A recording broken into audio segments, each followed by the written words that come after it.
नमस्कार श्रोताओं, आज हम आपके लिए एक रोमांचक कहानी लेकर आए हैं जो आपको ले जाएगी एक प्राचीन काल में, जब राजाओं और दैत्यों की कहानियां जीवन का हिस्सा हुआ करती थीं।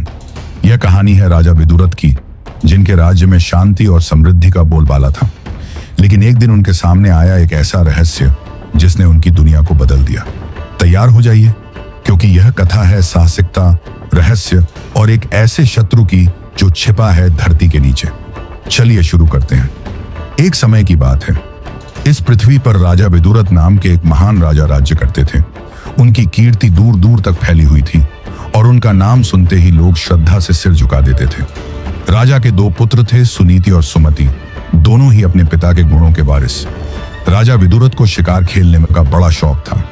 एक दिन अपने नियमित शिकार के लिए वे एक घने जंगल में निकल पड़े। जंगल में घूमते हुए उनकी नजर एक अजीब सी चीज पर पड़ी, एक विशाल गड्ढा जो ऐसा लगता था जैसे पृथ्वी का मुंह खुल गया हो। यह गड्ढा इतना गहरा था कि इसमें धरती का आंतरिक हिस्सा दिखाई दे रहा था। राजा हैरान रह गए। उन्होंने सोचा, यह कैसा भयानक गर्त है। लगता है जैसे यह पाताल लोक तक जाने वाली गुफा हो। यह कोई साधारण गड्ढा नहीं है और न ही यह पुराना दिखता है। राजा इसी विचार में डूबे थे जब उनकी नजर एक तपस्वी ब्राह्मण पर पड़ी जो उस निर्जन वन में उनकी ओर आ रहे थे। राजा ने उनके पास आते ही पूछा, महाराज, यह गड्ढा क्या है? इतना गहरा है कि इसमें पृथ्वी का भीतरी भाग दिखाई देता है। इसका रहस्य क्या है? ब्राह्मण ने मुस्कुराते हुए कहा, राजन, क्या आप इसे नहीं जानते? एक राजा को तो पृथ्वी पर होने वाली हर चीज का ज्ञान होना चाहिए। सुनिए, पाताल लोक में एक महापराक्रमी और भयानक दैत्य रहता है जिसका नाम कुजुम्ब है। राजन, आपको तो अपने राज्य में होने वाली हर गतिविधि का पता होना चाहिए, चाहे वह स्वर्ग में हो या पाताल में। ब्राह्मण ने आगे बताया, प्राचीन काल में विश्वकर्मा ने एक सुनंद नाम का मूसल बनाया था जो अत्यंत शक्तिशाली था। उस दैत्य ने वह मूसल चुरा लिया और उसी के बल पर युद्ध में अपने शत्रुओं का संहार करता है।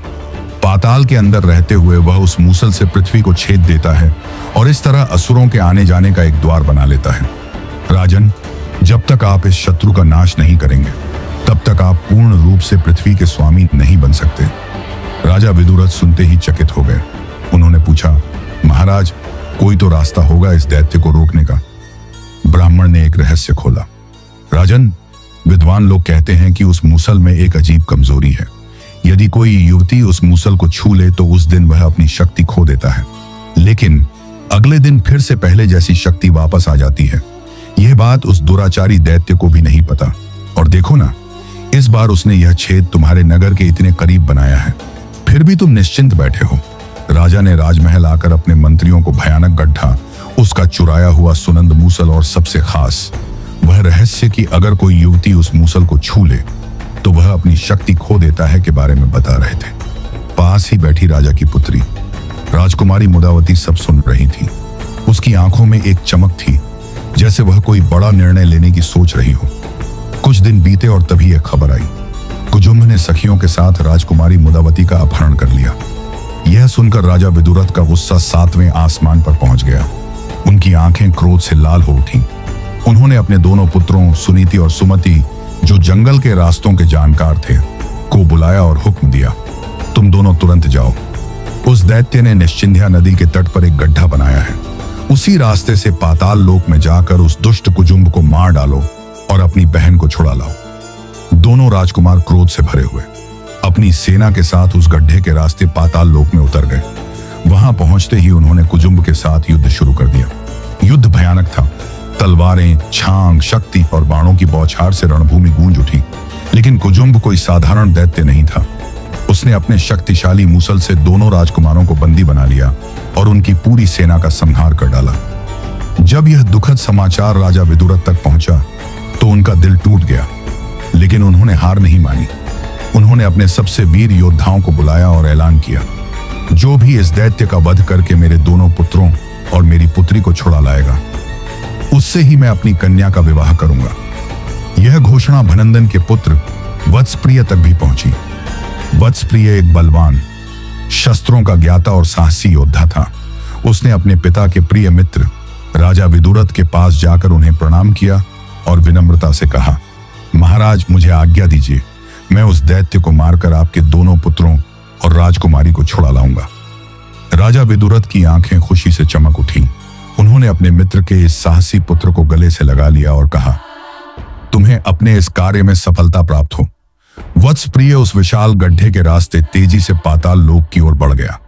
वहां पहुंचते ही उसने अपने धनुष की टंकार बजा दी, जिसकी गूंज से सारा पाताल कांप उठा।